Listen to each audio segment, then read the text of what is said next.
मोहम्मद बाबर का, जिसने मुगल साम्राज्य की स्थापना की थी।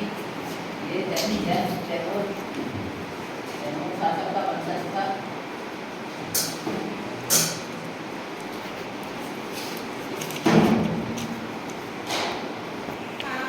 सलमान दरवाजा हिंद सल्तनत का प्रयोग संज्ञा के स्थान पर किए जाते हैं।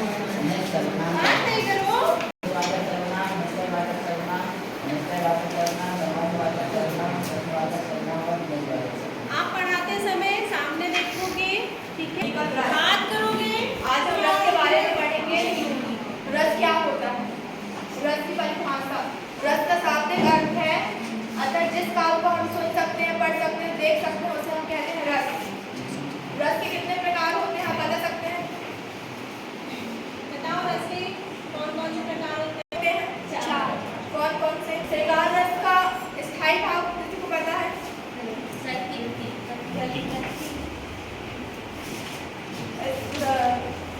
रस के चार अंग होते हैं: स्थायी भाव, विभाव, अनुभाव और संचारी भाव। स्थायी भाव का परिभाषा है साहित्य के हृदय में जो भाव स्थायी रूप से और मेरा टॉपिक है मुगल सरदार। सबसे पहले तो मुगल कौन थे? तो मुगल दो वंशों के वंशज थे। माता की ओर से वे चंगेज खां के वंशज थे और पिता की ओर से तैमूर वंश थे। मुगल वंश की स्थापना भारत में बाबर ने किया। बाबर ने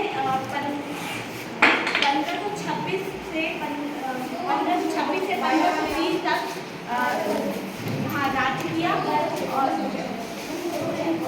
बाबर ने मुगल वंश की स्थापना इब्राहिम लोदी से, पानीपत के मैदान में इब्राहिम लोदी से उन्होंने युद्ध किया। उसके बाद मुगल वंश की स्थापना की।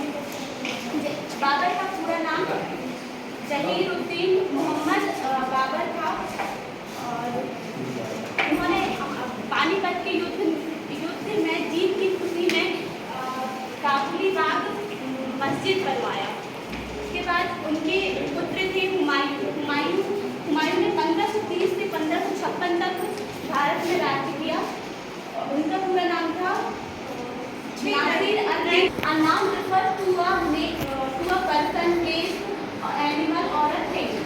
जैसे फॉर एग्जाम्पल रानी, जबलपुर, मंडला, कैट। There are 5 types of noun.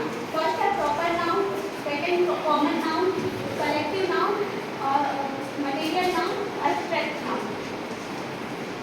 Proper noun denotes a place, person, thing, animal, particular nature. For example, और आज मैं आपको पूर्व पाषाण काल और नवपाषाण काल के बारे में बताने वाला हूँ। पाषाण काल, पहले हम पाषाण काल के बारे में पढ़ते हैं कि पाषाण काल क्या होता है तथा ये कितने प्रकार के होते हैं। आप में से किसी को पता है कि पाषाण काल कितने प्रकार के होते हैं? कौन कौन से? पूरा पाषाण काल, मध्य पाषाण काल और ये पता है कि पूर्व पाषाण काल में कितने भाग होते हैं? उनको कितने भागों में विभाजित किया गया है? नहीं पता? मैं बता दूँ। पूर्व पाषाण काल को भी 3 भागों में विभाजित किया गया, ठीक है। ये पहला होता है कि पूर्व पूर्व पाषाण काल, मध्य पूर्व पाषाण काल और नव पूर्व पाषाण काल, ठीक है। इस मॉडल में देखिए आपने में 2 भागों में बांटा गया है। एक है ये पूर्व पाषाण काल, ये हो गया नव पाषाण काल। आगे मानव ने आँख की खोज की थी, ठीक है, बट किस युग में की थी ये आपको नहीं पता। तो पूर्व पाषाण काल में आदि मानव ने आँख की खोज की थी। वे गुफाओं में रहते थे। सर्वप्रथम आदि मानव नदी, तालाब, झील इन सब के किनारे पत्थर, यहाँ पे देखिए आप पत्थर दिख सकते हैं आपको। अब बात की जाए नवपाषाण काल में, तो नवपाषाण काल में प्रारंभ कब हुआ? क्या होता है? विपरीत या उल्टा। जब कभी किसी शब्द का विपरीत या विलोम अर्थ बताया जाता है उसे विलोम शब्द कहते हैं। जैसे उदाहरण के लिए दिया गया है, यहाँ पे देखिए, यहाँ पे दिया गया लाभ का क्या हो जाएगा विलोम शब्द? हानि, ठीक है। रात का सुबह का, ठीक है। स्त्री का, इसी प्रकार विलोम शब्द में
गुड आफ्टरनून और मैं सिद्धांत चौबे आपके सामने आज इतिहास विषय पर अपने वक्तव्य रखने आया हूँ।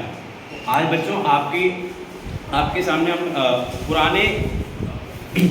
पुराने कल्चर्स को लेकर आए हूँ ना। पुराने रीति समय पुराने काल में किस प्रकार से जातियाँ वर्ण विभाजित थे, तो उसी को लेकर मेरा जो टॉपिक है आज का वर्ण में विस्तार। तो आप सभी इसके बारे में कभी सुना है आप लोगों ने? हाँ सुनिए। तो थोड़ा मुझे एक पॉइंट बनाने का प्रयास करेंगे कि आखिर वर्ण क्या है। प्रिया, वर्ण की शुरुआत वैदिक सभ्यता में हुई थी और 4 वर्णों में बांट दिया गया था, कर्म किया था। तो जैसे कि प्रिया ने बताया कि इसे वैदिक काल में शुरुआत की गई थी और वर्णों को 4 भागों में बांट दिया गया था। 4 भाग जैसे कि आप देख रहे हैं इस पे ब्राह्मण, क्षत्रिय, वैश्य, शूद्र। तो ये कर्म के आधार पर जैसे बताया इन्होंने, कर्म और गुण और इनके जो आचार व्यवहार थे, जिनके काम है, उनके आधार पर इनका विभाजन हुआ था। जैसे गीता में आप बताते कि कर्म कैसे, तो कर्म कैसे कि ब्राह्मण, इन्हें विराट पुरुष ब्रह्म, परम ब्रह्म ने जो वाक अपने जो उनके वाक्य मुख्य और उनकी जो बुद्धि है उससे कहते हैं ब्राह्मणों की पहचान हुई। तो ब्राह्मणों को क्या कार्य था? ब्राह्मणों को कार्य था यज्ञ कराना, अध्ययन कराना, वेदों का अध्यापन कराना और सभी को अपने संस्कृति के प्रति जागरूक कराना। और अगला आता है इसी कड़ी में, अगला जो है क्षत्रिय, इसे दूसरा वर्ण लिया और इसके अंतर्गत जो विराट पुरुष परम ब्रह्म के भुजाओं, मतलब कि सैन्य बल, इसमें ताकत दिखाई गई। इसमें क्या दिखाई गई? ताकत दिखाई गई कि किस प्रकार से हम अपने देश की रक्षा कर सकते हैं, हम अपने देश को कैसे दूसरे आक्रांताओं से बचा सकते हैं। तो उसके लिए क्षत्रिय जो क्षत्रिय वर्ण है, क्षत्रिय जाति है, उन्होंने अपना good afternoon and all. I am here I have present over here from you and I talk about articles or in English we use articles like that. First of all I tell about what is article by their definition. An article is a word used before a noun. Article किसके पहले use होता है? Noun के पहले। किसके पहले? Noun के पहले। तो आगे क्या है? To indicate whether the noun refers to a specific or general of concept. तो specific कैसे? किसी specific चीज को लेकर, कि जैसे दी ताजमहल है ना, उसे हमने specific लिया। और general में जनरल को बताना चाहेगा कि जनरल कॉन्सोनेंटल्स और साउंड्स को लेकर और वोवेल साउंड्स को लेकर इसका क्या बताया? जैसे इन्होंने बताया अडॉग, तो ये क्या हुआ? जनरल में है ना। जैसे हम कह सकते हैं कि a chair is made up of plastic। तो यहाँ पर एक जो चेयर है वो किससे बनी है? तो यहाँ पे हमने जो चेयर को काउंट कर सकते हैं, वो काउंटेबल है। क्या है? चेयर काउंटेबल है। पर जो प्लास्टिक है, क्या वो काउंटेबल है? काउंटेबल है क्या वो प्लास्टिक? नहीं है। ठीक है, तो हमें से अच्छा वॉवेल कितने प्रकार के होते हैं जाना? कोई बताएगा? चलो संकल्प आप बताओ।